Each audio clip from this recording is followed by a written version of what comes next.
شور اندھیروں کے اب آ گئے دور سویروں کے، ہم فکر رضا کی کرنوں سے ہر بستی کو چمکائیں گے۔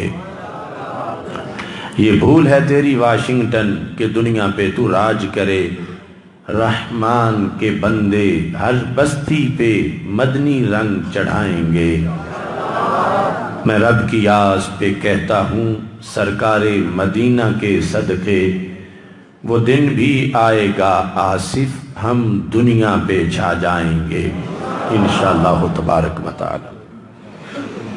اللہ تبارک و تعالی جل جلالہ وعم نوالہ واتم برہانہ وعظم شانہ وجل ذکرہ وعز اسمہ کی حمد و ثنا اور حضور سرور کائنات مفخر موجودات زینت بزم کائنات دستگیر جہاں غم گسار زماں سید سروراں حامی بے کساں قائد المرسلین خاتم النبیین احمد مجتبیٰ جناب محمد مصطفیٰ صلی اللہ علیہ وآلہ واصحابہ وبارک وسلم کے دربار گوہر بار میں ہدیہ درود و سلام عرض کرنے کے بعد السلام علیکم ورحمۃ اللہ وبرکاتہ۔ رب ذوالجلال کے فضل اور توفیق سے بزم گلزار محمدی صلی اللہ علیہ وسلم کے زیر اہتمام عظیم عالم ربانی حضرت مولانا نیک محمد رحمہ اللہ تعالی کے سالانہ عرس مقدس کے موقع پر عظیم الشان محبت رسول صلی اللہ علیہ وسلم کانفرنس انعقاد پذیر ہے۔ تحریک لبیک یا رسول اللہ صلی اللہ علیہ وسلم ضلع لاہور کے امیر صاحبزادہ سردار احمد رضا فاروقی صاحب اور تحریک صراط مستقیم شمالی لاہور کے امیر حضرت مولانا محمد طارق لطیف نقشبندی صاحب اور اس مسجد کے خطیب استاذ العلماء حضرت مفتی محمد شہزاد احمد نقشبندی صاحب، دیگر علماء و مشائخ احباب اہل سنت جلوہ گر ہیں۔ میری دعا ہے خالق کائنات جل جلالہ ہم سب کو قرآن و سنت کا فہم عطا فرمائے اور قرآن و سنت کہ ابلاغ و تبلیغ اور اس پر عمل کی توفیق عطا فرمائے۔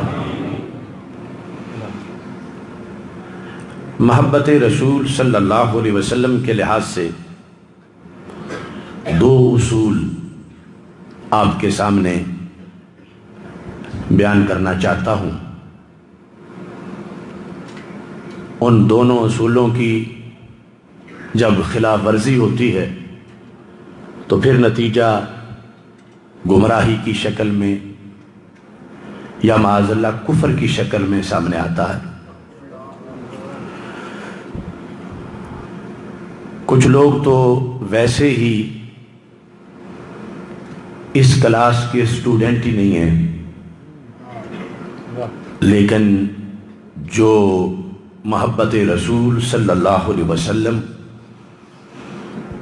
کورس کے اسٹوڈنٹ ہیں، ان کے لیے بھی بہت ضروری ہے کہ یہ قواعد اور ضوابط ہمیشہ پیش نظر رکھیں۔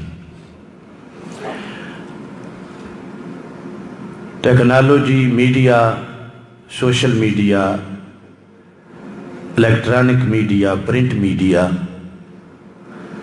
ہر لمحے ان کے دانے سے فتنوں کی گولہ باری ہو رہی ہے، اور مقابلے میں تحفظ اور ڈیفنس کے لیے جو قوتیں ہیں وہ محدود سی ہیں۔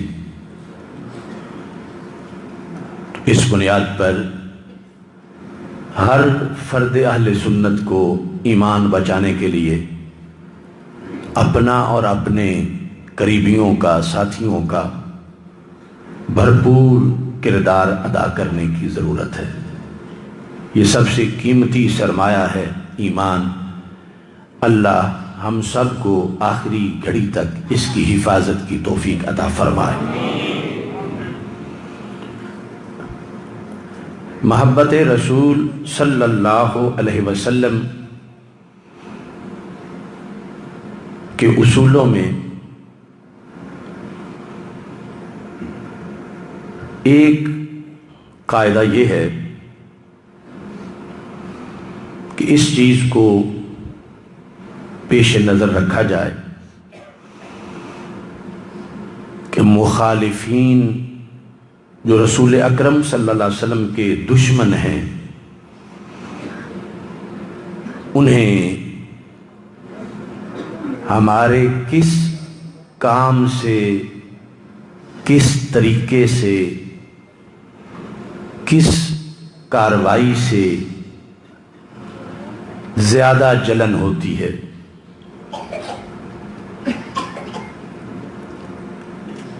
دشمنوں کو ہمارے کس کام سے زیادہ ٹھیس پہنچتی ہے۔ محبت کے نصاب کا یہ ایک اہم حصہ ہے، حالانکہ اس سے پہلے رسول پاک صلی اللہ علیہ وسلم دین پر مکمل عمل پیرا ہونا ہے۔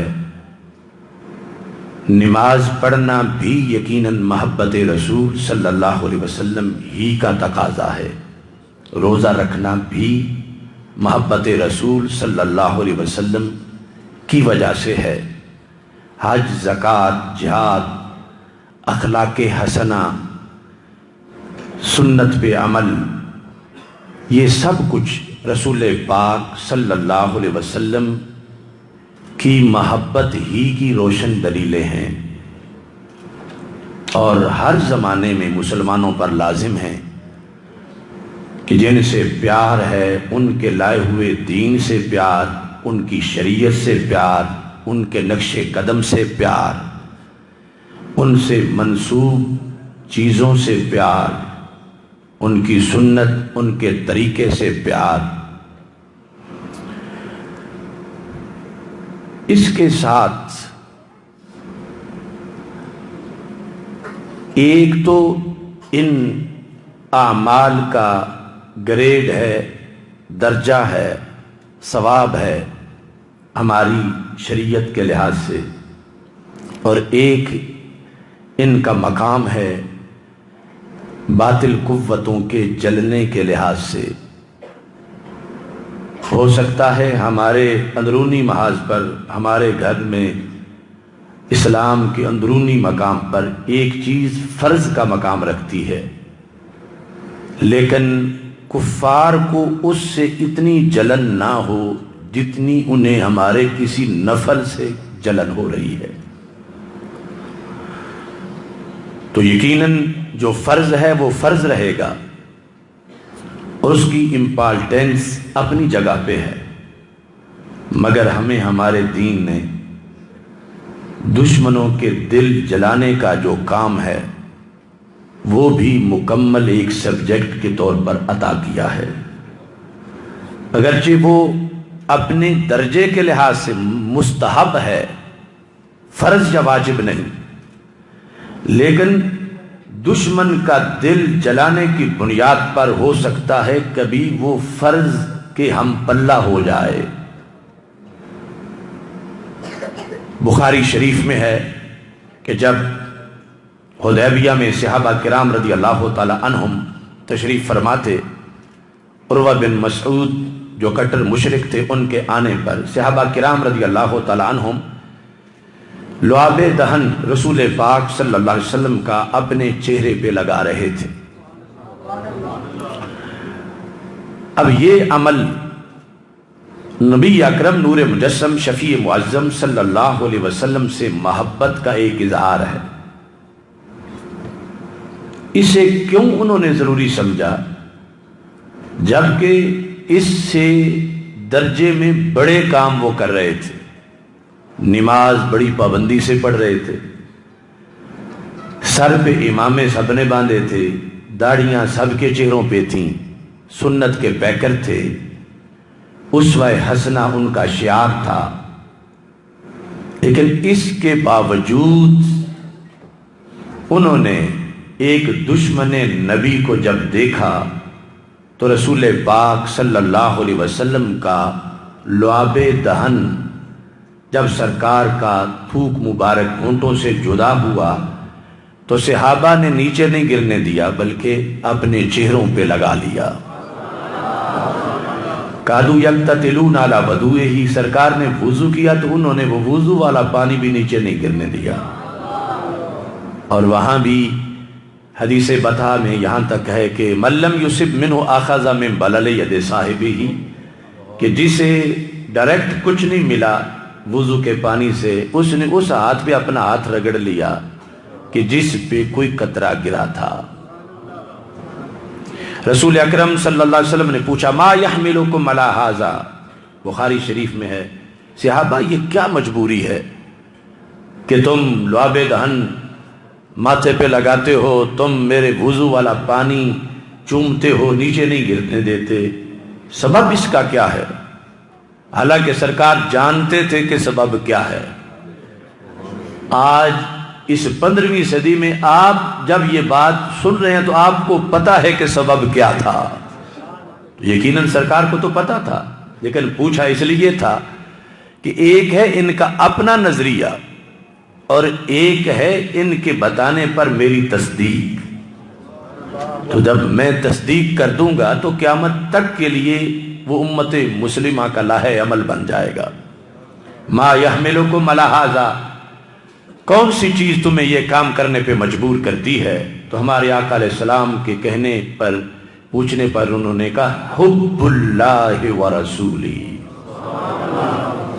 اللہ اور اللہ کے رسول صلی اللہ علیہ وسلم دونوں کی محبت ہمیں ترغیب دیتی ہے کہ اس پانی کا بھی ادب ہونا چاہیے اور اس لعاب دہن کی بھی تعظیم ہونی چاہیے، اللہ اور اللہ کے رسول صلی اللہ علیہ وسلم کی محبت۔ اب یہ صحابہ کرام رضی اللہ تعالی عنہم جو کہ پورے دین پر جو آ چکا تھا، مکمل کاربند تھے، روزانہ جو آتا تھا وہ ہماری طرح نہیں کہ پڑھیں امتحان دینے کے لیے، پڑھیں کتاب لکھنے کے لیے، پڑھیں تقریر کرنے کے لیے، وہ سب سے پہلے پڑھتے تھے خود عمل کرنے کے لیے۔ تو سارے دین پہ عمل کر کے بیٹھے ہیں، لیکن ساتھ یہ پہلو بھی اجاگر کر رہے ہیں، بلکہ جو صحابہ نے فوکس کیا کفر نے اسے ہائی لائٹ کیا۔ یعنی صحابہ کرام رضی اللہ تعالیٰ عنہم نے جب ماتھے پہ لعاب لگایا تو عروہ بن مسعود نے پیچھے قریش کو جا بتایا ان رأیت مالکا یعظمہ اصحابہ ما یعظم اصحاب محمد محمدا صلی اللہ علیہ وسلم، میں نے آج تک دنیا کی کسی بادشاہ کی ایسی تعظیم نہیں دیکھی جیسی تعظیم صحابہ اپنے نبی علیہ السلام کی کرتے ہیں۔ اس کی دلیل کیا ہے؟ حالانکہ دلیل تو نماز بھی ہے، دلیل تہجد بھی ہے، دلیل سنت پہ عمل بھی ہے، لیکن کافر کو دلیل پہلے نمبر پہ کون سی ملی؟ تو کہا ان تنخم النبی نخامتا الا وقعت فی کف رجل منہم فدلک بہا وجہہ وجلدہ، کہ ان جیسی تعظیم کوئی نہیں کسی کی کرتا، کیونکہ اپنے نبی علیہ السلام کا لعاب دہن انہوں نے نیچے نہیں گرنے دیا، ماتھے پہ لگا رہے تھے۔ فرض نماز جو فرض ہے اس کا اثر اس کافر پر وہ نہیں ہوا جو سرکار کا لعاب دہن ماتھے پہ لگانے سے ہوا، بلکہ وہ 5 باتیں جو جا کے قریش کو بتائیں، جو بخاری میں موجود ہیں، جو کہ پھر یہ کلمہ پڑھ کے مسلمان ہوئے، ان 5 میں نماز کا ذکر ہی نہیں، پلرز آف اسلام کا بظاہر ذکر نہیں، کہیں یہ بتا رہے ہیں کادو یقتتلون علی وضوئہ، کہیں بتاتے ہیں ما یحدون الیہ نظر تعظیم اللہ، کہ اتنی تعظیم لعاب دہن ماتھے پہ لگاتے ہیں، وضو کا مستعمل پانی بھی چومتے ہیں، اور اسے لینے کے لیے قریب ہے کہ لڑائی ہو جائے، اس قدر اس کے لیے کوشش کرتے ہیں، اور تو اور رہا نگاہوں سے دیکھنے میں بھی تعظیم کرتے ہیں۔ قریش مکہ تک یہ بات اس لیے پہنچائی گئی کہ کرنے والوں نے کی اس لیے تھی کہ اس کی کوریج زیادہ ہو،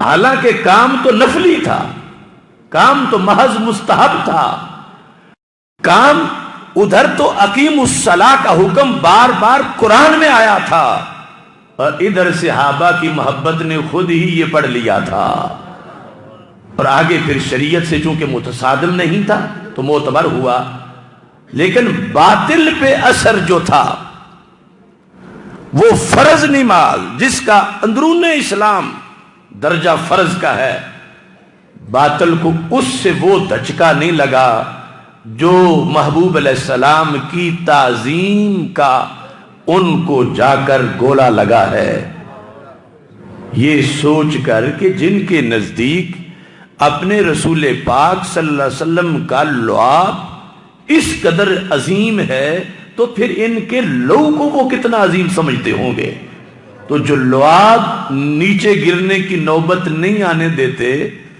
لو گرنے کی نوبت کیسے آنے دیں گے؟ یعنی یہ ان کا جو اپنے رسول علیہ السلام کے ساتھ تعلق ہے، محبت ہے، عشق ہے، پیار ہے، فدا ہونے کا جذبہ ہے، اور جان نثاری کی جو ان کی اندر ایک اٹریکشن ہے، یہ اس لعاب دہن سے ماتھے پہ لگانے سے اور مستعمل پانی کو لینے سے واضح ہو رہی تھی۔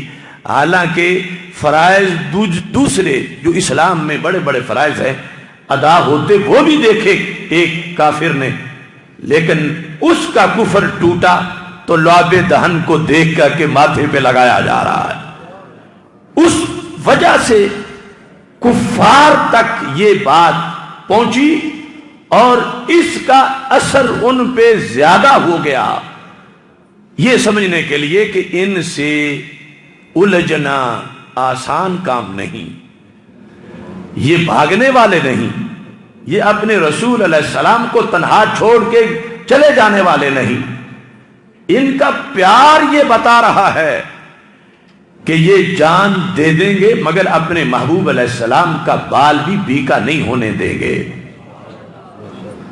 اب یہ جو پہلو ہے محبت رسول صلی اللہ علیہ وسلم کا کہ سارے دین پہ عمل کرتے ہوئے ساتھ یہ پہلو کہ دشمن رسول علیہ السلام کا دل جلاتے رہنا اس چیز سے جس سے زیادہ جلے، نماز روزہ حج زکوٰۃ اس سے یقیناً جلتا ہے ان کا کہ یہ اپنے نبی علیہ السلام کے لفظ یاد کیے ہوئے ہیں، ان کی کتاب، خطاب، حدیث اور اس پہ عمل، یعنی کتنا ان کا پیار ہے، اور بعض وجوہ میں اس کا درجہ کہیں اونچا ہے، لیکن دوسری طرف رسول پاک صلی اللہ علیہ وسلم کی محبت کی بنیاد پر ایسا حصی کام کہ جس سے دشمن نبی کا دل جلے، رب ذوالجلال اس پہ کہیں اونچا درجہ عطا فرما دیتا ہے، اور یہ شعبہ دیگر شعبہ جات کے ہمراہ صرف اہل سنت میں پایا جاتا ہے۔ نماز منافقت کی بھی ہو سکتی ہے، لیکن لعاب دہن ماتھے پہ لگانے والوں میں کوئی منافق نہیں تھا، حالانکہ وہ فرض ہے۔ تو اس بنیاد پر حالات حاضرہ میں محبت رسول صلی اللہ علیہ وسلم کے عنوان میں یقیناً نماز روزہ حج زکوٰۃ یہ سب چیزیں مقدم ہیں، لازم ہے ان پہ عمل، مگر اس کے ساتھ اہل سنت ہی کا یہ شعار ہے کہ یہ سرکار کے ساتھ پیار کا وہ انداز آج بھی زمانے کو دکھا سکتے ہیں کہ غیر مسلموں کو مسلمانوں کی نماز سے اتنی جلن نہیں ہوتی جتنی عاشقوں کی اس انداز سے جلن ہوتی ہے. یہ اصول کے لحاظ سے نہایت اہم چیز کی طرف میں آپ کی توجہ مبذول کرا رہا ہوں. لعاب دہن جو صحابہ کرام رضی اللہ تعالی عنہم لے کے ماتھے پہ لگا رہے تھے، نماز کی جگہ ہم نماز پڑھتے ہیں، روزے کی جگہ روزہ رکھتے ہیں، حج کی جگہ حج، زکوٰۃ کی جگہ زکوٰۃ، وہاں بھی حافظ یہاں بھی حافظ، وہاں بھی قاری یہاں بھی قاری، پورا دین وہی ہمارے پاس ہے. لیکن لعاب دہن ماتھے پہ لگا کے دشمن نبی کا دل جلانا، یہ لعاب انہیں تو میسر تھا، ہمیں میسر نہیں. اور شعبہ وہ ہے کہ پیپر یہ ہمارا بھی ختم نہیں ہوا.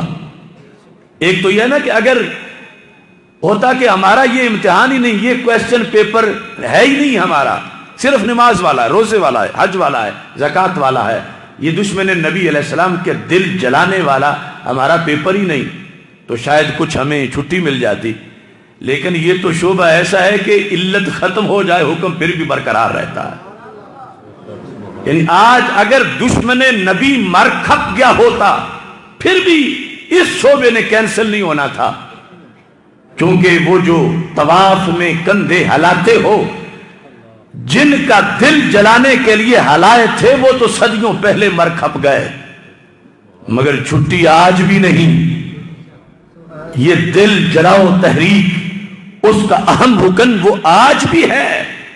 اور ادھر تو دشمن نبی علیہ السلام یہاں سے لے کر امریکہ تک اور کہاں تک وہ پاور میں ہے، اعلانیہ کرتا ہے، اس کو فریڈم آف سپیچ کہتا ہے، اس کو فریڈم آف ایکسپریشن کہتا ہے، اس کو ریلیجیس فریڈم کا نام دیتا ہے.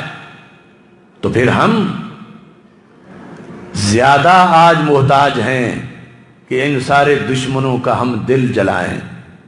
نماز، روزہ، حج، زکوٰۃ سب کچھ کی ہوتے ہوئے، کیونکہ یہ سب کچھ وہاں تھا، پھر بھی یہ علیحدہ شعبہ محبت کا بنایا گیا کہ محبت کی ایک یہ قسم بھی ہے.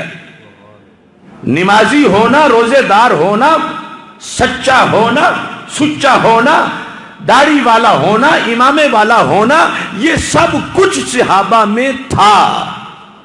ان کے ذریعے تو دل جلا ہی رہے تھے، لیکن پھر بھی لعاب دہن ماتھے پہ لگا کر علیحدہ دل جلاؤ تحریک کا آغاز کیا کہ چونکہ دشمن نبی آیا ہے اس کا دل جلایا جائے.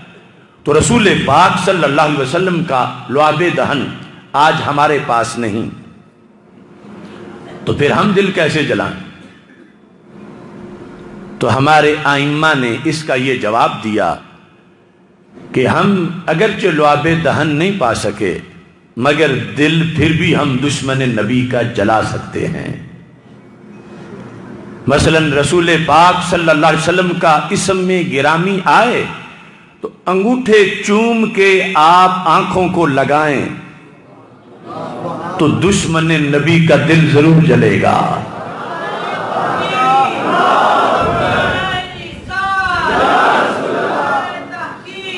رسول پاک صلی اللہ علیہ وسلم کی ولادت کی خوشی میں آپ گھر سجائیں، دشمن نبی کا دل ضرور جلے گا.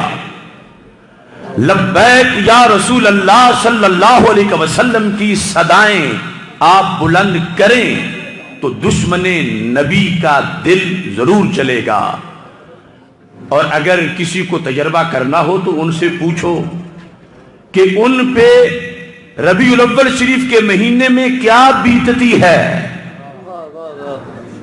اسلام دشمن قوتیں ان پر اس وقت کیا قیامت برپا ہوتی ہے جب تم سیمنا تان کے تاجدار ختم نبوت صلی اللہ علیہ وسلم زندہ باد کے نعرے لگا کر کفر کو دکھاتے ہو اور اس میں اپنا سینہ تان کے بازو لہرا کے اپنے یقین، ایمان اور اپنے مسلک کی شناخت کے ساتھ تم رسول پاک صلی اللہ علیہ وسلم کے ساتھ اپنی محبتوں کا اظہار کرتے ہو۔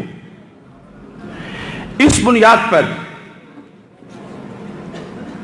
تبرکات، منسوبات، جو چیزیں رسول پاک صلی اللہ علیہ وسلم سے منسوب ہیں، ان سے پیار ہر جہت میں، یہ سب کچھ دشمن نبی کا دل جلانے میں، لعاب دہن کی نیابت میں ان کا کردار موجود ہے۔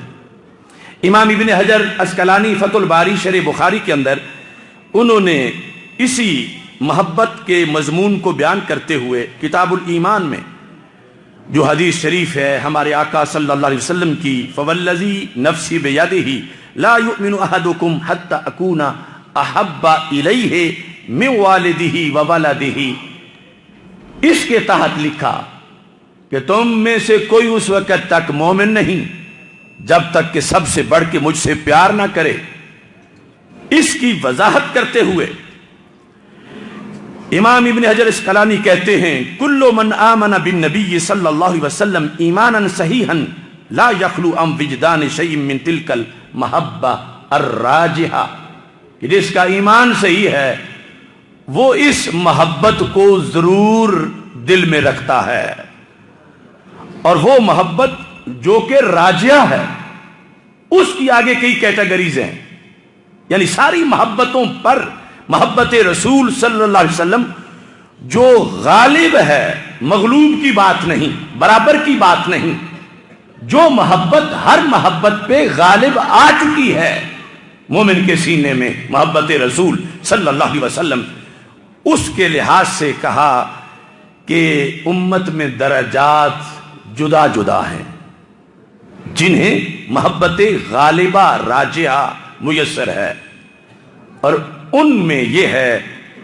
فَمِنْهُمْ مَنْ أَخَذَ مِنْ تِلْكَ الْمَحَبَّةِ بِالْحَظِّ الْأَوْفَى وَمِنْهُمْ مَنْ أَخَذَ بِالْحَظِّ الْأَدْنَى كَمَنْ كَانَ مُسْتَغْرَقًا فِي الشَّهْوَاتِ مَحْجُوبًا فِي الْغَفَلَاتِ فِي أَكْثَرِ الْأَوْقَاتِ، یعنی عقیدہ صحیحہ کی بنیاد پر امت کے وہ افراد جو ماں سے، باپ سے، بیٹے سے، بیوی سے، ہر فرد سے کہیں زیادہ پیار رسول پاک صلی اللہ علیہ وسلم سے کرتے ہیں، ان کے آگے درجات ہیں، اور ان درجات کے لحاظ سے کہا کسی کو وہ راجعہ محبت زیادہ ملی ہے اور کسی کو ان زیادہ والوں کے مقابلے میں کچھ کم ملی ہے، لیکن یہ معیار ہے کہ اس کی محبت جو اس کے دل میں ہے، سرکار کا پیار، وہ ہر پیار پر غالب ضرور ہے۔ یہاں انہوں نے یہ لکھا کہ اس پیار کا جب غلبہ ہو جاتا ہے تو پھر اذا ذکر النبی صلی اللہ علیہ وسلم اشتاق الی رؤیتہ، بندہ اگرچہ 15ویں صدی کا ہو، کسی زمانے کا ہو، اگر اسے سرکار دو عالم صلی اللہ علیہ وسلم سے شریعت کی روشنی کے اندر جو میرٹ پر اترنے والی محبت اسے میسر ہے تو اسے ضرور شوق پیدا ہوتا ہے کہ کاش کہ میں سرکار کا دیدار کرتا، اور کاش کہ مجھے سرکار کا دیدار حاصل ہو۔ پھر وہ اس پر قیمت بھی دینا چاہتا ہے کہ سرکار مجھے جلوہ دکھائیں تو میں کیا قیمت دوں گا، بحیث یؤثرها علی اہلہ وولدہ ومالہ ووالدہ، کہ وہ کہتا ہے کہ میرے بیٹے بھی لے لے کوئی، میرا باپ، میرا مال، میرا سب کچھ لے لے، لیکن مجھے ایک جھلک میرے محبوب کی نظر آ جائے۔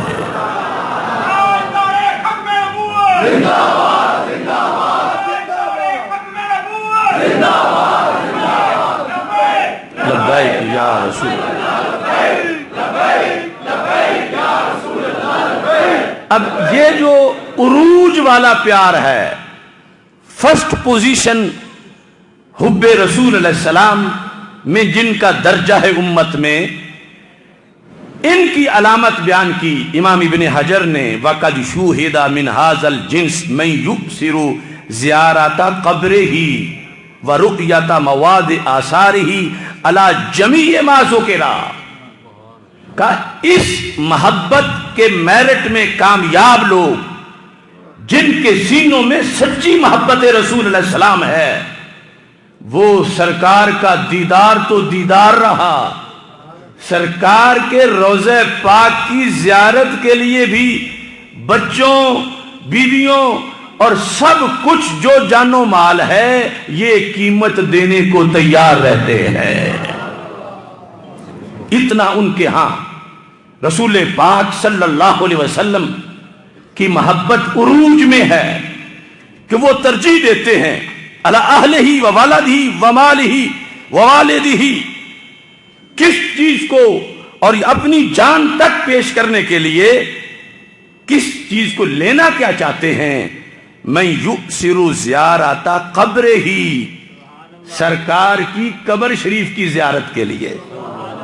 ایک تو خود دیدار نبی علیہ السلام ہے، یہ روضہ رسول علیہ السلام کے لحاظ سے اس نے فیصلہ کیا ہوا ہے کہ اگر مجھ سے کوئی پوچھے کہ تو نے روضہ رسول اللہ علیہ السلام کی زیارت کرنی ہے تو یہ تمہیں قیمت دینی پڑے گی، تو وہ پہلے فیصلہ کر کے بیٹھا ہے بیٹے دے دوں گا، لیکن سرکار کے روضہ پاک کی زیارت نہیں چھوڑوں گا۔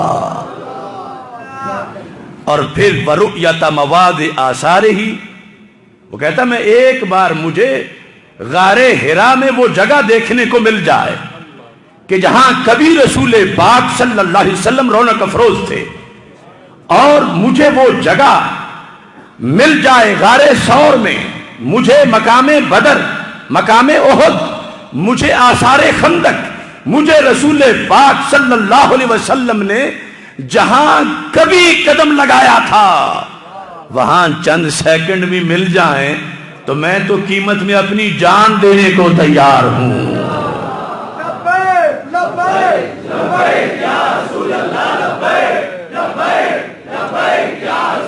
صلی اللہ علیہ وسلم۔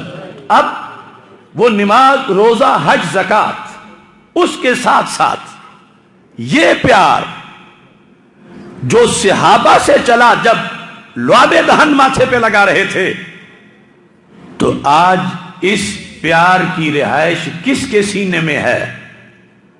دعوے تو لوگ بڑے بڑے کرتے ہیں مگر یہاں تو کوئی نہیں کر سکے گا۔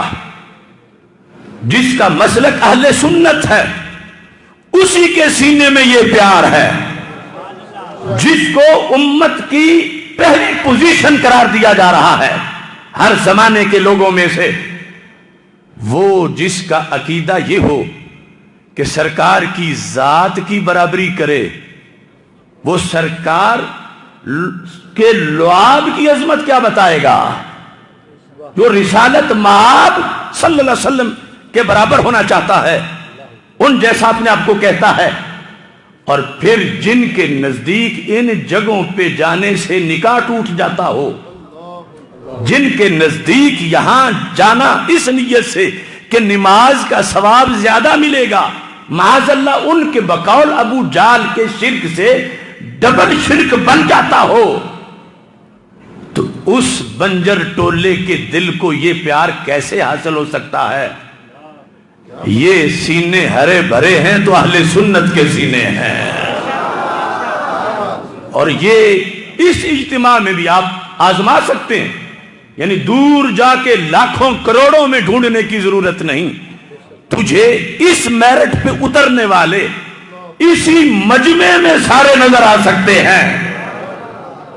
تو محبت رسول صلی اللہ علیہ وسلم کا یہ اصول ہے، اس کے لحاظ سے اگر خود کفیل ہے تو سنی سینہ خود کفیل ہے۔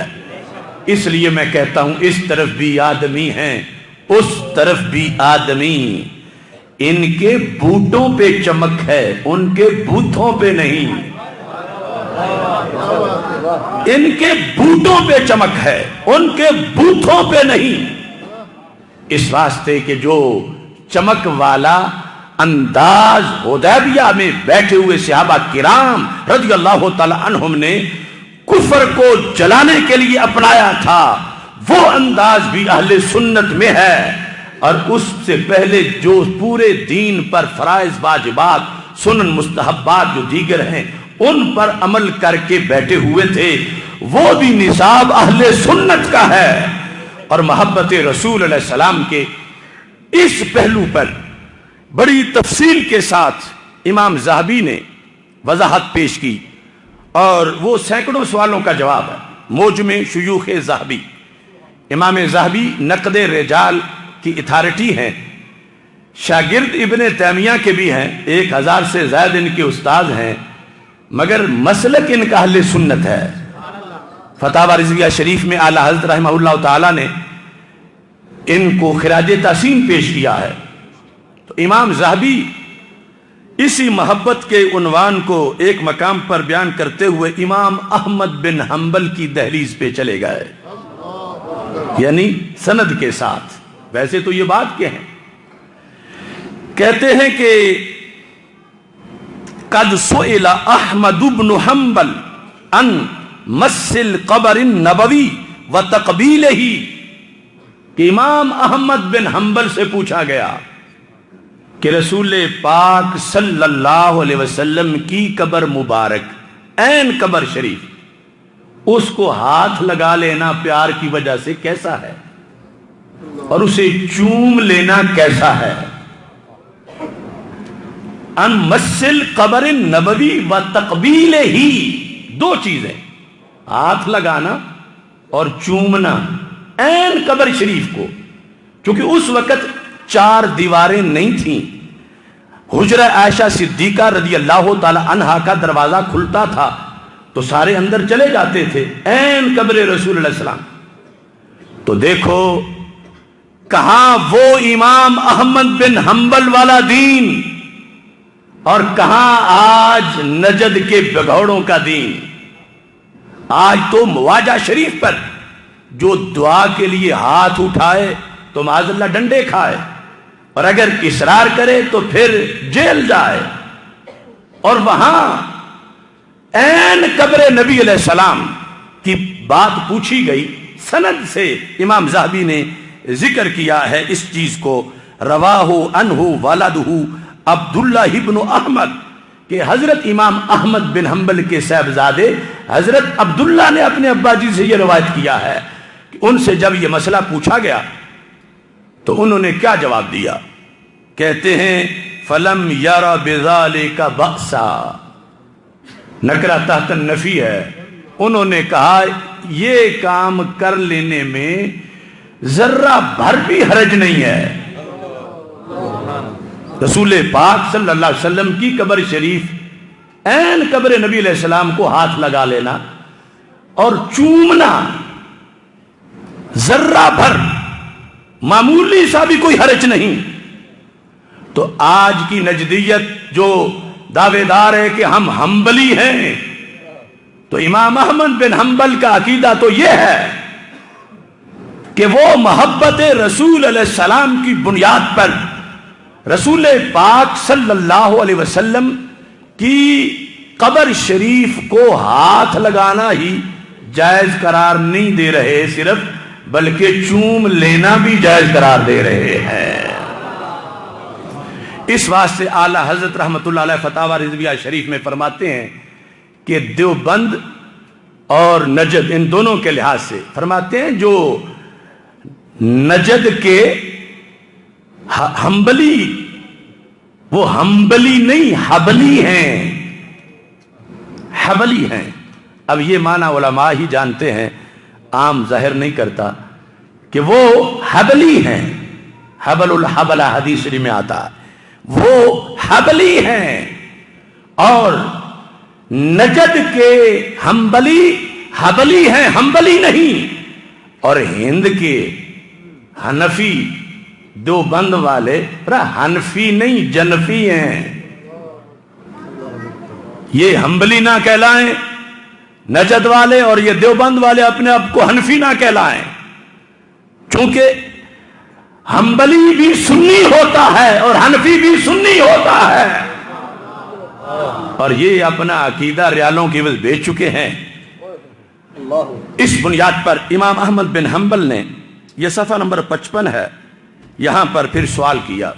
وہ جو اب تک سوال کرنے والوں کو سوال تو آتا ہے مگر جواب یا سنتے نہیں یا سن سکتے نہیں. سوال کیا ہے؟ فَإِنْ قِيلَ فَهَلَّا فَعَلَ ذَلِكَ الصِّحَابَةُ رضی اللہ تعالیٰ عنہم، کیا صحابہ نے بھی ایسے کیا تھا؟ وہ سینکڑوں سوال، کیا صحابہ نے بھی یوں چراغاں کیا تھا؟ کیا صحابہ نے بھی یوں بینر لگائے تھے؟ کیا صحابہ نے بھی محبت رسول اللہ علیہ السلام میں جھنڈیاں لگائی تھیں؟ یعنی تمہاری ہر بات پر جو اعتراض کا جواب تم دیتے ہو کہ میلاد کیوں منا رہے ہیں، ہمیں محبت ہے رسول پاک صلی اللہ علیہ وسلم سے.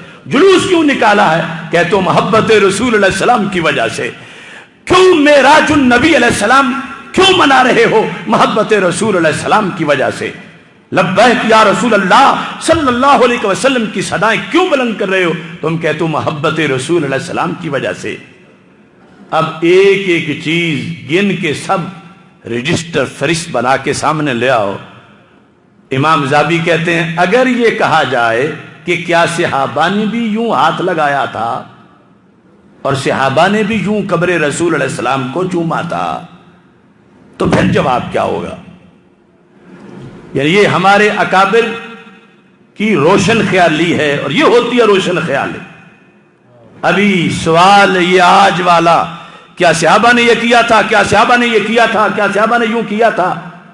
امام زاہبی نے اس دن اس کا وہ جواب دے دیا کہ قیامت تک اس جواب کے آگے کسی کی دم مارنے کی مجال نہیں. میں لائیو کہہ رہا ہوں، پورا دیوبند، پورا نجد، پوری سرکاری مشینری اس جواب پر سب گھٹنے ٹیک چکے ہیں، اور آگے اس کو مسترد کرنے کی کسی میں مجال نہیں. اور وہ جواب اہل سنت و جماعت جو محبت رسول صلی اللہ علیہ وسلم رکھتے ہیں اس کی کنفرمیشن کا جواب ہے. یہ علیحدہ موضوع ہے کہ سرکار دو عالم صلی اللہ علیہ وسلم کی قبر شریف پر سرکار کے صحابہ نے تو سر رکھ کے حاضری دی، ماتھا رکھ کے، جہاں یہ تو سن کے ہی مر جائیں. جب مروان نے دیکھا کہ کوئی قبر نبی علیہ السلام پہ حاضری یوں دے رہا ہے، را رجلا وادیا جبہتہ علی قبر النبی صلی اللہ علیہ وسلم، ماتھا ہی سرکار کی قبر شریف پہ رکھا ہے، تو جن کو جالیوں کے سامنے کھڑے ہونے پر اٹیک ہو جاتا ہے، ماتھا دیکھتے عین قبر نبی علیہ السلام پر، تو ان کا عقیدہ کہاں جاتا؟ ماتھا دیکھا مروان نے تو پوچھا اتدری ما تصنع، کیونکہ باہر سے نظر آ رہا تھا بندہ، دیکھا نہیں ہے کون، جانتے ہو تم کیا کر رہے ہو؟ یہ مسند امام احمد بن حنبل میں ہے، یہ مستدرک للحاکم میں ہے، یہ حدیث کی درجنوں کتابوں میں ہے. اب جو حاضری دے رہے تھے یعنی محبت کا اظہار یہ بھی تھا، وہ بولے اور بہت گرم بولے کہ نعم میں جانتا ہوں میں کیا کر رہا ہوں، یعنی اس لہجے میں کہا تم اپنا کام کرو، مجھے پتا ہے کہ یہاں حاضری کیسے دینی ہوتی ہے. تو مروان مزید غصے میں آ کے اندر داخل ہوا کہ یہ ہے کون، غلطی بھی کر رہا ہے اور آگے سے اکڑ بھی رہا ہے. جب اندر داخل ہوا اذا ہوا ابو ایوب الانصاری رضی اللہ تعالیٰ عنہ، تو قبر نبی علیہ السلام پہ اپنا ماتھا رکھ کے پیار کی تسکین کا اہتمام کرنے والا بندہ نہ ملنگ تھا، نہ بدعتی تھا، نہ جاہل تھا، نہ ان پڑھ تھا، وہ تو میزبان رسول علیہ السلام حضرت ابو ایوب انصاری رضی اللہ تعالی عنہ تھے.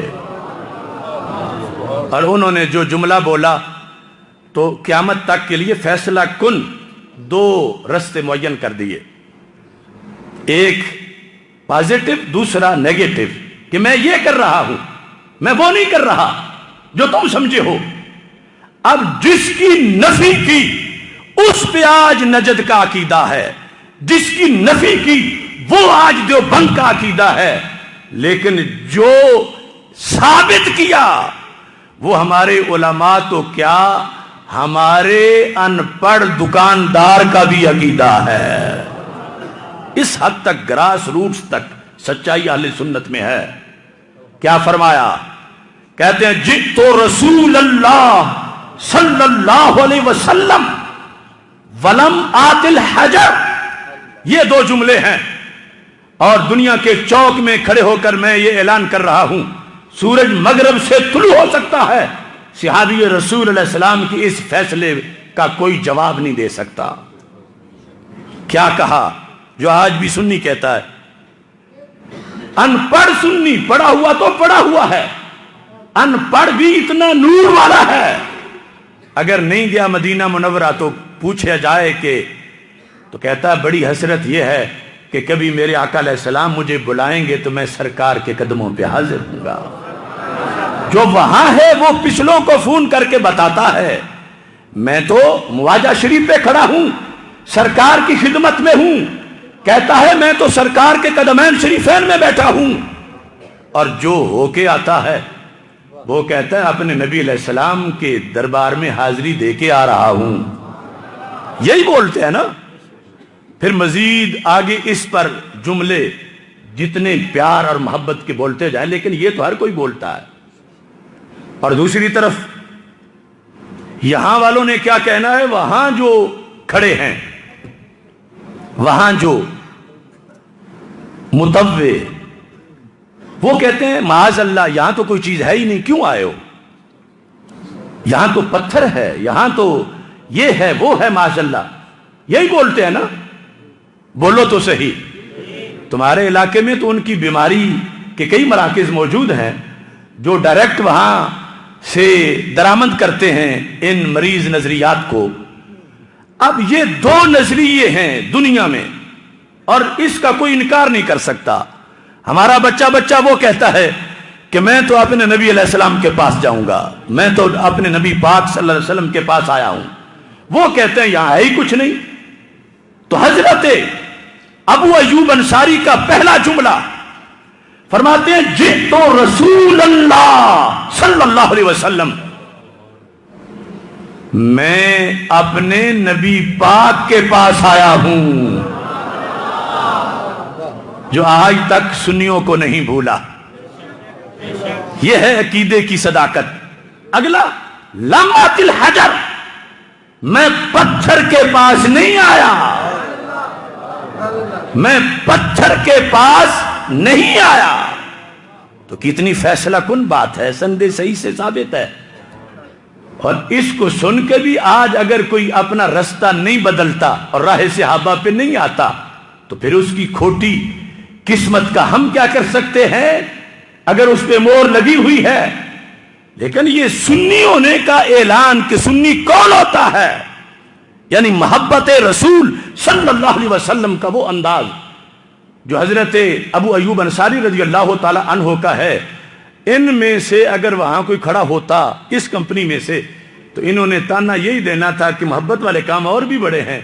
ابو ایوب انصاری یہ تم کیا کر رہے ہو؟ جو فتویٰ ہے اس کے مطابق یہ کہتے ان کا جو فتویٰ ہے تمہارا تو نکاح ٹوٹ گیا ہے، تم تو تجدید ایمان کرو. اب یہ جو صدیوں بعد دین گھڑ رہے ہیں، ہم ان کی سنیں یا ان کی سنیں جنہوں نے سرکار کے سامنے بیٹھ کے پڑھا ہے؟ تو ہر کوئی صحابہ کا عقیدہ نہیں رکھ سکتا. تو دو باتیں پازیٹو نیگیٹو، یہ تقریر کا بھی طریقہ انہوں نے بتایا. کچھ کہتے ہیں جی صرف ایک بات کرو دوسری چھوڑ دو.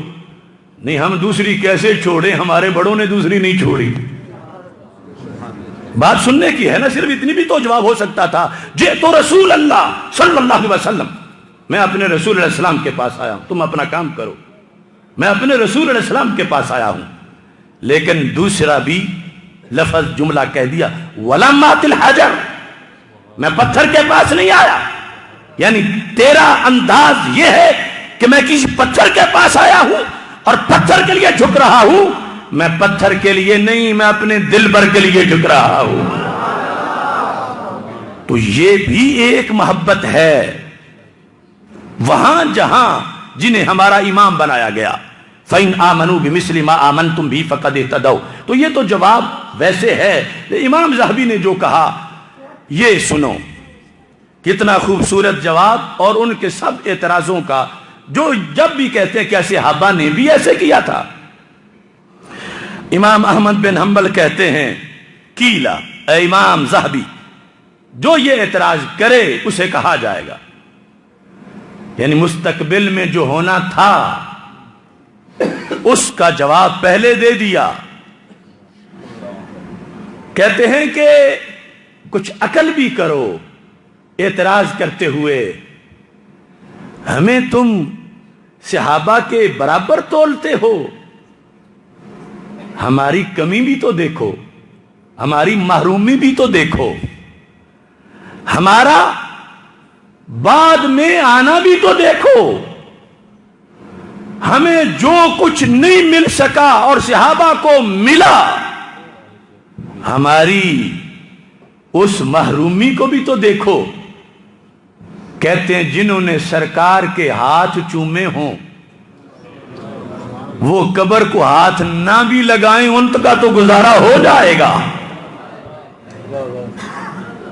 یعنی یہ بھی تو دیکھو نا کہ تم یہ ایک ہی معیار بنائے ہو کہ ویسے کرو جیسے صحابہ کرتے رہے۔ ارے کچھ وہ کام ہیں ہم وہ کر ہی نہیں سکتے جیسے صحابہ کرتے رہے، اور کچھ وہ کام ہیں جہاں ہماری مجبوری بڑی ہے، ان کی وہ مجبوری نہیں تھی۔ تو تم نے ایک ہی سب سٹیٹس رکھا ہے، ایک ہی کھاتا بنایا ہے۔ لفظ سنو، کہتے ہیں لِأَنَّهُمْ آجَنُوهُ حَيًّا۔ کیا صحابہ کا کیا کہنا، انہوں نے تو سرکار کو ظاہری حیات میں دیکھا تھا۔ آجَنُوهُ، معائنہ، مشاہدہ، ہم نے نہیں دیکھا، تو ان کا تو دیکھنے سے گھر پورا ہو گیا تھا، اور ہم یہ سعادت بھی نہ پا سکے۔ پھر دوسرا وَقَبَّلُوا يَدَهُ، کہ انہوں نے تو سرکار کے ہاتھ چومے تھے اور ہم یہ بھی نہیں پا سکے۔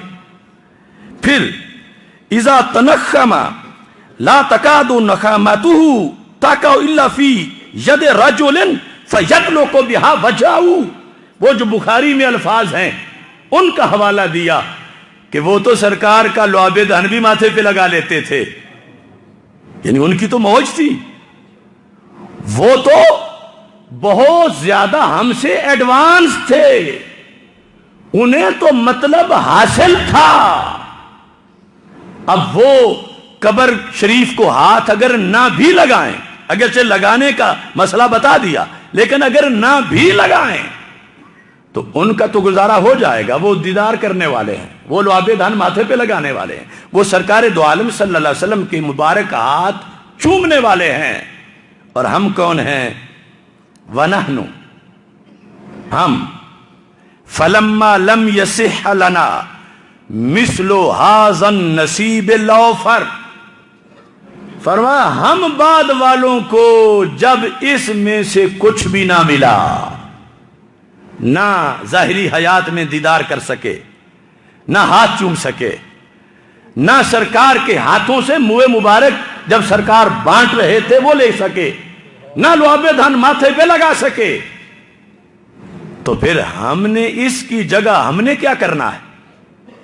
یہ جو میں نے تمہید میں بتایا کہ ادھر تو دشمن نبی آیا تھا تو صحابہ نے لعاب دہن ماتھے پہ لگایا تھا اور کافر کا دل جلایا تھا، اور ہمارے پاس لعاب دہن نہیں اور دل ہم نے بھی کافر کا جلانا ہے، تو کیا چیز ہے متبادل؟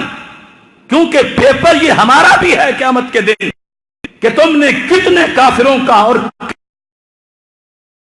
تو امام ذہبی ان ساری چیزوں کو پیش نظر رکھ کے یہ کہہ رہے ہیں سنو، جب ہمیں یہ حاصل نہیں، یہ ساری چیزیں جن کا ذکر ہوا، نہ ہاتھ چومے، نہ دیدار کیا، نہ لعاب دہن ماتھے پہ لگایا، تو ہم کیا کریں گے؟ کہتے ہیں ترامینا علی قبرہ بالالتزام، ہم نے پھر اور کیا کرنا ہے؟ ہم نے اپنے آپ کو رسول پاک صلی اللہ علیہ وسلم کی قبر شریف پر بڑے ادب سے معانقہ کے لیے گرا دینا ہے۔ ترامینا علی قبرہ، ترامینا، ہم نے اپنے آپ کو صرف ہاتھ قبر کے لگانے تک نہیں رکھنا، ترامینا علی قبرہ بالالتزام والتبجیل والاستلام والتقبیل۔ کہا صرف ہم نے قبر شریف کو چمٹنا ہی نہیں، ہم نے چومنا بھی ہے، اور چومنا ادب سے ہے۔ یعنی 4 لفظ پورے ذکر کر کے کہا کہ ہم نے گھر پورا کرنا ہے، اور یہ ہماری محبت رسول ہے۔ اور یہاں کوئی آگے یہ نہ کہے کیا صحابہ نے ایسا کیا تھا، کہا بے وقوفوں، صحابہ نے ہاتھ چومے تھے، انہیں یہ کرنے کی ضرورت نہ تھی، اگرچہ پھر بھی انہوں نے کیا، تو تم ہم پہ یہ اعتراض نہ کرو۔ ہماری یہ حالت دیکھو کہ ہمیں نہ ہاتھ چومنے کو ملے، نہ آنکھوں نے ان کی حسن سے کٹورے بھرے، نہ ہم نے ان سے گفتگو کی، اور نہ رخ زیبا دیکھا، نہ لعاب دہن ملا، تو پھر ہماری محبت اس خانے میں جہاں وہ ہاتھ چوم رہے تھے، جہاں وہ دشمن نبی کا دل جلانے کے لیے لعاب دہن ماتھے پہ لگا رہے تھے، تو وہاں ہم نے اگر ہو سکا تو پھر معانقہ کرنا ہے قبر نبی علیہ السلام سے، اور اگر نہ ہو سکے کم از کم مطالبہ تو کرتے رہنا ہے، اپنا عقیدہ تو بتاتے رہنا ہے، اور اس عقیدے کا اظہار تو کرتے رہنا ہے، اور اس کو محبت رسول علیہ السلام کہتے رہنا ہے، اس واسطے کہ کچھ سیٹیں، کچھ انداز، کچھ تقاضے رب ذوالجلال نے سرکار کے ذریعے سے بعد والوں کو دیے ہیں، اور ہمارے آقا علیہ السلام نے صحابہ کے سامنے فرما دیا تھا کہ میرے بڑے شدید محب بعد میں آئیں گے، یقول احدہم لو رآنی باہلہ ومالہ، ان کی علامت یہ ہوگی، کہیں گے رب اہل بھی لے لے، مال بھی لے لے، ایک بار محبوب کا جلوہ تو دکھا دے۔ تو اس بنیاد پر یعنی اب یہ جواب آپ ہر جگہ نافذ کر سکتے ہیں کہ صحابہ نے کیا یوں میلاد منایا؟ انہیں کو جب سرکار کا چہرہ سامنے ہو تو پھر اور بلب کی ضرورت کیا ہے؟ پھر چراغاں کا مطلب کیا ہے؟ جب سرکار کے ہاتھ چومنے کی سعادت ملی ہو تو پھر لنگر کی پیچھے حاجت کیا ہے؟ اور جب نبی اکرم صلی اللہ علیہ وسلم کا لعاب دہن ماتھے پہ لگانے کو مل رہا ہو تو اس وقت گھر پہ چراغاں نہ بھی کریں، روزانہ ہر وقت ان کو یہ مقام حاصل ہے کہ رسول پاک صلی اللہ علیہ وسلم کا دیدار کر رہے ہیں، لہذا یہ ان کا عروج ہے، یہ ان کا مقام ہے، ہمیں اس کے برابر نہ لے جاؤ، ہم تو ان کے قدموں کی خاک ہیں۔ اور یہ کر کے یہ نہیں کہ ہم بڑے محب بن گئے ہیں، نہیں، ہم اپنی کمی پوری کر رہے ہیں جس قدر ہو سکتی ہے۔ تو اس بنیاد پر امام ذہبی رحمۃ اللہ علیہ نے محبت رسول علیہ السلام کے لحاظ سے یہ بتایا کہ اس کو شرک کوئی نہ کہے، بدعت بھی کوئی نہ کہے، محض ناجائز بھی کوئی نہ کہے، بلکہ یہ پیغام محبت ہے، اور اس سے قیامت تک دشمنان نبوت کو پتہ چلتا رہے گا کہ صرف دیکھنے والے ہی جان دینے کو تیار نہیں تھے، یہ بن دیکھے بھی جان دینے کو تیار ہیں۔ اس لحاظ سے آگے انہوں نے بڑی تفصیلی بات، وقت نہیں کہ میں اس کو بیان کروں، لیکن اصول کا مسئلہ ایک واضح طور پر انہوں نے ذکر کیا، وہ میں ذکر کر رہا ہوں۔ اس مسئلے پر باقاعدہ علماء دیوبند نے جا کر نجد میں مناظرہ کیا۔ یہ جو فتویٰ شرک ہے ابن عبد الوہاب کا، علماء دیوبند نے اس کو جا کے رد کیا کہ یہ جھوٹ ہے کہ جو تم امت کو مشرک کہہ رہے ہو، تھا جو ناخوب بتدریج وہی خوب ہوا کہ بدل جاتا ہے ریالوں سے قوموں کا ضمیر۔ اب ان کی صف میں تمہیں ایک بندہ بھی نہیں ملے گا کہ جو اس ظالمانہ اور امت کو سب سے زیادہ نقصان دینے والے فتوے کے خلاف بولتا ہو. لیکن کل ان کے بڑے بول رہے تھے، ان بڑوں کے شاگرد لکھ رہے تھے. وہ فتح الملہم شبیر عثمانی کی بخاری کی شرح، اس میں آپ اس مناظرے کو پڑھ سکتے ہیں عربی میں. اور یہ بخاری کی شرح ارشاد القاری جو ان کے مفتی رشید کی ہے اور ان کے اکابر میں وہ اس کو شمار کرتے ہیں. یہاں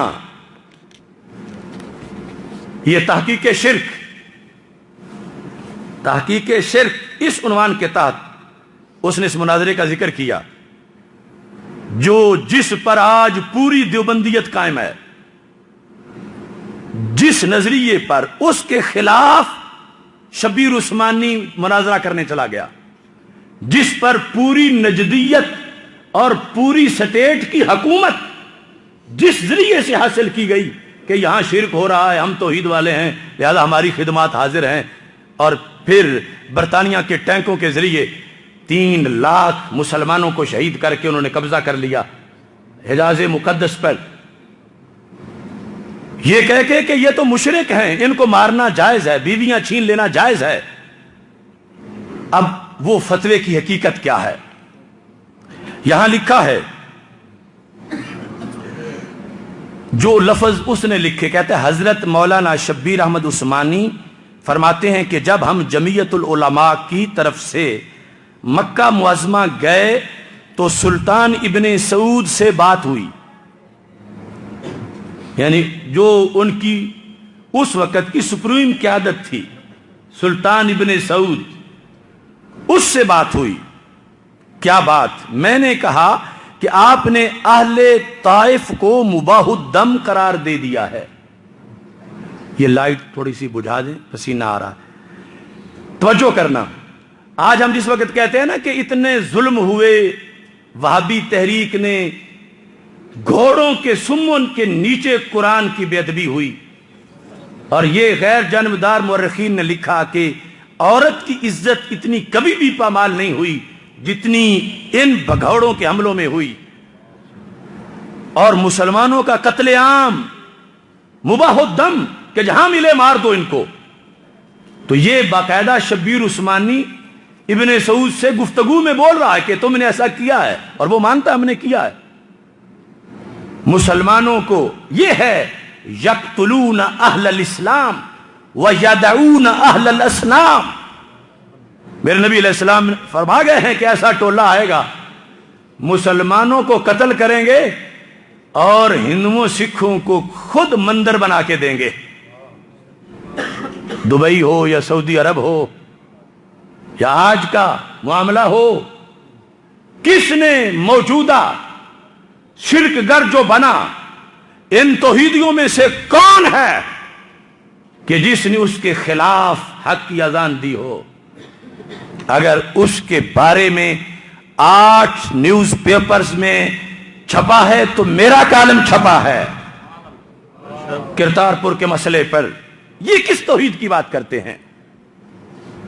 اب یہاں لفظ سنو، کہتا ہے کہ ابن سعود سے بات ہوئی، میں نے کہا کہ آپ نے اہل طائف کو مباح الدم کیوں قرار دیا؟ تو اب اس نے یہ نہیں کہا کہ نہیں ہم نے تو نہیں قرار دیا، یہ غلط پراپوگنڈا ہے جو پہنچا ہے تم تک. ابن سعود آگے سے کہتا ہے، شبیر عثمانی نے کہا، انہوں نے جواب دیا کہ یہ طائف والے جو لوگ ہیں یہ قبروں کو ایسے سجدہ کرتے ہیں جیسے صنم کو کیا جاتا ہے. یہ جواب کہ قبروں کو ایسا سجدہ کرتے ہیں جیسے صنم کو کیا جاتا ہے، تو اس واسطے ہم نے کہا کہ یہ کافر ہیں، سارے مار دو ان کو. اب یہ علیحدہ بات ہے کہ وہ قبروں کو سجدہ کرنا یہ ان میں سے کسی کا دین مذہب نہیں تھا، اور یہ سراسر الزام تھا. اور اگر کوئی رافضی آ کے اس طرح کرتا ہے تو اس کا اہل سنت کے مذہب مسلک کے ساتھ کوئی تعلق نہیں تھا. لیکن ابن سعود سے اگلی بات بڑی معیاری طریقے سے شبیر عثمانی نے کی. اور آج ہم جو کتاب التوحید کا رد کرتے ہیں اس میں ہماری دلیلوں میں بھی یہ دلیل سر فہرست دلیلوں میں سے ہے کہ یہ فتویٰ جھوٹ تھا، انجینئرڈ تھا، غیروں کے کہنے پر تھا. مسلمان نہ کل مشرک تھے نہ آج مشرک ہیں. ابن سعود کو شبیر عثمانی نے کہا کہ تم سجدہ تعظیمی جو یہ لوگ کرتے تھے اگر تمہارے کہنے کے مطابق واقعی کرتے تھے تو سجدہ تعظیمی حرام ہے اور گناہ کبیرہ ہے، مگر اس سے بندہ کافر تو نہیں ہوتا. تم نے صرف سجدہ دیکھ کے FIR تم نے کفر کی کاٹ کے مباح الدم قرار دے دیا. حرام کام کرنے والا بندہ رہتا پھر بھی مسلمان ہے، حرام کرنے والے کی خون کی پھر بھی حفاظت ہے. جس نے حرام کام کیا اس کا مال پھر بھی محفوظ ہے. تو اگر طائف والوں نے ایسا کیا تھا تو زیادہ سے زیادہ حرام تک پہنچے ہیں، اور حرام کرنے والوں کو قتل نہیں کیا جاتا، ان پہ کفر کا فتویٰ نہیں لگایا جاتا، اور ان کی بیویاں نہیں چھینی جاتی، ان کا مال نہیں لوٹا جاتا. یہ شبیر عثمانی نے اس جھوٹے فتوے کے خلاف ابن سعود کے سامنے آواز بلند کی، اور ساتھ اس نے یہ دلیل دی. چونکہ ایک بات طے شدہ ہے کہ اللہ نے کسی شریعت میں بھی شرک کو جائز قرار نہیں دیا. کسی شریعت میں بھی کسی بھی دور میں ایک سیکنڈ کے لیے بھی شرک جائز نہیں ہوا. جو شرک ہے وہ ہر دور میں شرک ہے، اور جو نہیں تو ہر دور میں نہیں، ایک ہی معیار ہے. اب اس پر شبیر عثمانی کہتا ہے میں نے کہا جب آپ کے ہاں ہر سجدہ عبادت ہے کہ تم نے صرف یہ دیکھنا ہے کہ سجدہ کر رہا ہے، آگے تم نے کس میں نہیں بنانی کہ تعظیمن کر رہا ہے یا عبادت کا کر رہا ہے، تم نے اسے عبادت ہی کا قرار دینا ہے. جس طرح تم نے اتنے بندے شہید کروا دیے. تو کہا تمہارے قانون کے مطابق ہر ساجد عابد ہوگا، یعنی جو بھی جہاں بھی جس زمانے میں بھی اس نے اللہ کے سوا کسی کو سجدہ کیا تو وہ عبادت ہی شمار ہوگا کہ وہ غیر اللہ کی عبادت کر رہا ہے تمہارے اس اصول کے مطابق. اور ہر مسجود معبود ہوگا، ہر مسجود معبود ہوگا کہ جسے بھی کوئی سجدہ کر رہا ہے تمہاری شریعت یہ ہے کہ وہ معبود ہے، چونکہ دوسری قسم تعظیمی سجدے والی تم مان ہی نہیں رہے. اب یہاں پر تو کیا کسی زمانے میں ایک منٹ کے لیے بھی غیر اللہ کی عبادت جائز رکھی گئی ہے؟ یہ سوال کیا. کس نے؟ شبیر عثمانی نے. کس سے؟ ابن سعود سے. کس بنیاد پر؟ یعنی اتنے مسلمانوں کی شہادتوں پر اور فتوی شرک کے رد پر کہ یہ چھوٹی غلطی ہے کسی کی، یعنی اس لحاظ سے کہ کفر سے تو چھوٹی ہے، اگرچہ حرام کام اس نے کیا. اب کوئی بندہ معاذ اللہ اس نے شراب پیا تو گناہ کبیرہ کیا، لیکن اس کا یہ مطلب تو نہیں اس کا سر اتارو، یہ مطلب نہیں کہ اس کی بیوی کا کوئی اور نکاح کر لے، یہ مطلب نہیں کہ اس کا گھر چھین کے اسے نکال دیا جائے. جتنا جرم ہے اتنی سزا ہوگی. تو ابن سعود سے یہ کہا تو کیا کسی زمانہ میں ایک منٹ کے لیے بھی غیر اللہ کی عبادت جائز رکھی گئی ہے؟ تمہارے نزدیک جب یہ قانون ہے کہ جس نے بھی کسی کو سجدہ کیا وہ عبادت ہی کر رہا ہے، تو کیا جائز رکھی گئی ہے کبھی غیر اللہ کی عبادت؟ جواب دیا کہ نہیں. ابن سعود نے یہ مانا کہ کسی شریعت میں بھی غیر اللہ کی عبادت جائز نہیں رکھی گئی. تو شبیر عثمانی کہتا ہے میں نے پھر یہ آیت پڑھی وَإِذْ قُلْنَا لِلْمَلَائِكَةِ اسْجُدُوا لِآدَمَ فَسَجَدُوا، ہم نے کہا فرشتوں کو کہ سجدہ کرو آدم علیہ السلام کو، انہوں نے سجدہ کیا. تو تمہارے قانون کے مطابق جو بھی سجدہ کرتا ہے کسی کو وہ اس کی عبادت کرتا ہے. تو فرشتے غیر اللہ کی عبادت کر رہے تھے تمہارے دین کے مطابق، اور آدم علیہ السلام معبود بنے ہوئے تھے تمہارے دین کے مطابق، تو کیا رب خود حکم دے کے شرک کروا رہا تھا؟ کہ تم نے جب ہر ساجد کو عابد کہا کہ تعظیم والا ہے ہی نہیں چیپٹر، بس عبادت ہے، جو بھی سجدہ کرتا ہے وہ عبادت کر رہا ہے، اور جس کو کر رہا ہے وہ معبود ہے، تو پھر یہ لازم آئے گا کہ رب نے خود ایک اور معبود معاذ اللہ متعارف کروا دیا فرشتوں کو کہ تم اس کو سجدہ کرو۔ یہ آیت پڑھنے کے ساتھ دوسرا وَخَرُّوا لَهُ سُجَّدًا، وہ حضرت یوسف علیہ السلام کے بھائی، ان کا معاملہ، وہ سجدے میں گر پڑے، تو حضرت یوسف علیہ السلام کے والدین اور بھائیوں پہ کیا فتویٰ لگے گا؟ کیونکہ قانون تمہارا ہے، تاریخ میں کسی نے اللہ کے سوا کسی کو سجدہ کیا تو وہ عبادت تھی، اور اللہ کے سوا کسی کی جو عبادت کرتا ہے یقیناً کافر ہوتا ہے۔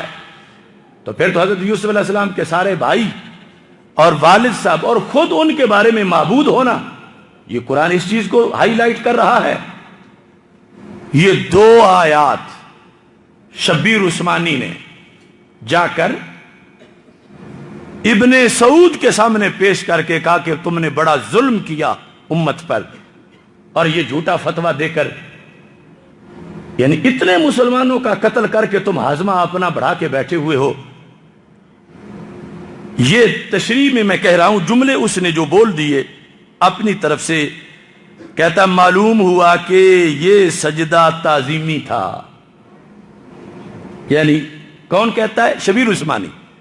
کہا تمہارا دین تو ہے کہ تعظیمی ہے ہی نہیں، اور اگر تمہاری والی بات مانے تو پھر یہ ہوگا کہ رب خود شرک کی اجازتیں دیتا رہا ہے، اور تم مانتے ہو کہ رب نے شرک کی اجازت کبھی نہیں دی، اور کسی دور میں بھی غیر اللہ کی عبادت جائز نہیں تھی، تو پھر ماننا پڑے گا کہ سجدہ تھا مگر غیر اللہ کی عبادت نہیں تھی۔ سجدہ تھا لیکن جن کو تھا وہ معبود نہیں تھے، اور کرنے والے سجدہ تعظیمی کر رہے تھے، اور اس وقت جائز تھا جب رب خود حکم دے رہا ہے۔ اگرچہ ہماری شریعت میں سجدہ تعظیمی بھی حرام ہے، جائز نہیں ہے، لیکن پھر بھی کفر تو نہیں ہے۔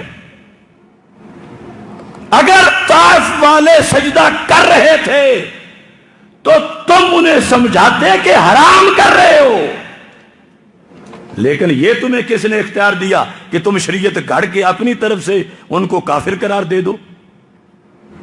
یہ تھا زمانہ، یعنی جب بغاوت ہوئی امت کے نظریات سے، ابن عبد الوہاب کی طرف سے، یہ آج دیوبند والے جو ان کے بغل بچہ بنے ہوئے ہیں، یہ تو خود رو پڑے، صرف اپنے ہاں ہی نہیں وہاں جا کے مناظرہ کیا، تو آج انہوں نے وہ فتویٰ صحیح کیوں مانا؟ اس کا جواب نہ تقی عثمانی کے پاس ہے، نہ رفیع عثمانی کے پاس ہے، نہ دیوبند والوں کے پاس ہے، اور نہ وہ جو واہیات ہیں وہ ان کے پاس ہے۔ واہیات پھر نہیں بولا جو مسئلہ نبوت میں بیچ میں آ کر سعید اسد کو اپنا ساتھی قرار دے کے بول رہا تھا، تو ہم نے صرف ایک حوالہ دکھایا کہ تم تو پہلے اپنے گھر کی خبر لو، کہ تم تو خود ریالوں میں اپنا عقیدہ بیچ چکے ہو، کہ جس پر آج تمہارا پورا دین قائم ہے کہ بریلوی شرک کر رہے ہیں، شرک کر رہے ہیں، شرک کر رہے ہیں، تمہارے بڑے کہتے ہیں یہ شرک ہے ہی نہیں اور فتویٰ جھوٹا ہے، تو تمہیں کیسے سمجھ آ گئی؟ اور کیا شبیر عثمانی تمہارا چھوٹا سا بندہ ہے؟ اور کیا وہ بدعتی اور کافر تھا؟ کیوں نہیں آج تک تم نے اپنی کتابوں کو اس کے نظریے صاف کیا؟ تو پتہ چلا کہ بات صرف یہی ہے کہ تھا جو ناخوب بتدریج وہی خوب ہوا، کہ بدل جاتا ہے ریالوں سے قوموں کا ضمیر، کیونکہ جن کو وہاں قبضہ ہے، پیسے ہیں، اور ان کے پاس ڈنڈا ہے، اور وہ پھر ادھر سے عقیدے کی منڈی میں عقیدے خریدتے ہیں اور سائیکلوں والے پجاروں پہ بیٹھ جاتے ہیں. اور جو یہ بات جو اس وقت شبیر عثمانی کر رہا تھا، آج پوری ذریت دیوبند میں ایک بھی نہیں کہ جو اپنے گھر میں بیٹھ کر نجد والوں کو یہ کہے کہ تمہارا فتویٰ جھوٹ ہے، قرآن کے خلاف ہے. اللہ کا فضل ہے، ہم نے اس عہد میں بھی یہ فتویٰ ان کے منہ پہ مارا اور کہا ابن عبد الوہاب کا فتویٰ کتاب و توحید میں مسلمانوں پر جو شرک کا لگایا وہ جھوٹا فتویٰ تھا اور بوگس دلائل پر تھا. لیکن یہ کہنا کوئی آسان نہیں. پھر ایئرپورٹ سے اترتے ہی دوسروں کے معاملات اور ہوتے ہیں اور برے کو برا کہنے والوں کے حالات اور ہوتے ہیں. لیکن ہم نے سامنا کیا. وہ بہاروں کا مرکز مدینہ منورہ، وہاں کی اسیری، جہاں کی امیری، اللہ کے فضل سے وہاں بھی اگرچہ اسیری ہوئی لیکن ہم نے نہ نظریہ کل بدلا نہ آج بدل رہے ہیں. اگر ہم واقعی کم حوصلہ ہوتے محبت میں، مرض بڑھنے سے پہلے ہی دوا تبدیل کر لیتے. تمہیں ان موسموں کی کیا خبر ہوتی اگر ہم بھی گھٹن کے خوف سے آب و ہوا تبدیل کر لیتے. اس میں میں بہت کچھ کہہ گیا ہوں. وہ آصف صاحب شروع میں کہہ رہے تھے زمانہ دکھاتا ہے.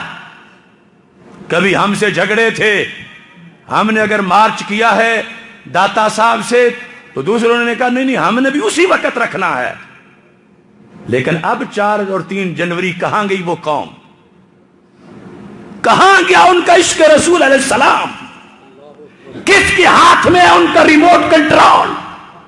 کہاں گیا آسیہ ملعونہ کے بارے میں نظریہ؟ جب اگلوں نے لکھوایا کہ میں خادم حسین سپریم کورٹ کے ہر فیصلے کو دل سے مانتا ہوں تو پھر باہر نکلنے دیا. اگر جھوٹ ہے تو میرا سر قلم کر دو، اور سچ ہے تو میں کہہ رہا ہوں جو کسی کو کہتے ہیں غلط ہاتھ میں، یہ میرا ہاتھ ہے اور قیامت تک کے لیے میری زندگی کھلی کتاب ہے. کوئی ایجنسی، کوئی لیڈر، کوئی جماعت، کوئی پی پی، کوئی نون، کوئی پی ٹی آئی ایک ذرہ بھر کی آلودگی کہیں سے لے آئے. لیکن جو خود ننگے پھر رہے ہیں وہ کسی کی شلوار کے بارے میں تفتیش کا حکم دے رہے ہیں کہ کہیں سراغ تو نہیں. کس نے ٹکٹیں بیچی دین کے غداروں کو؟ یاد ہے نا تمہیں؟ اور یاد ہے خادم رضوی نے غداروں کو دین کی ٹکٹیں بیچی، روافض کو، وہابیوں کو، لشکر طیبہ والوں کو، سپاہ صحابہ والوں کو. رضوی ایسا نہیں ہوتا جو رضا کے مذہب کو ذبح کرنے کی کام کرے. تو یہ جو چھپ چھپ کے کہتے ہیں، میں کہتا ہوں سامنے آؤ. 24 گھنٹے میں حاضر ہوں. 24 گھنٹے چپ کریں، چپ. 24 گھنٹے میں حاضر ہوں. سب کو رسی ڈال کے کھینچ کے لاؤ میرے پاس. میں ان کی ساری موریاں دکھاؤں گا، ساری قرآن سے سنت سے جو انہوں نے اسلام سے ٹکر لی یہ دکھاؤں گا. میں زندہ بول رہا ہوں. کسی میں دم ہے پورا پاکستان میں ٹی ایم پی کا کوئی معجد مفتی لاؤ میرے سامنے. میں قرآن و سنت سے ثابت کروں گا کہ انہوں نے کتنی غداریاں کی ہیں. اور میرے بارے میں ان لوگوں نے پروپیگنڈا کر کے اپنی علیحدہ مسجد بنانے کے لیے یہ کہا انہوں نے تو پجارو لی، انہوں نے پلاٹ لیے، انہوں نے امریکہ کے 25 ویزے لیے. یہ جھوٹے دجال بھونکتے رہے. تو میں اعلان کہتا ہوں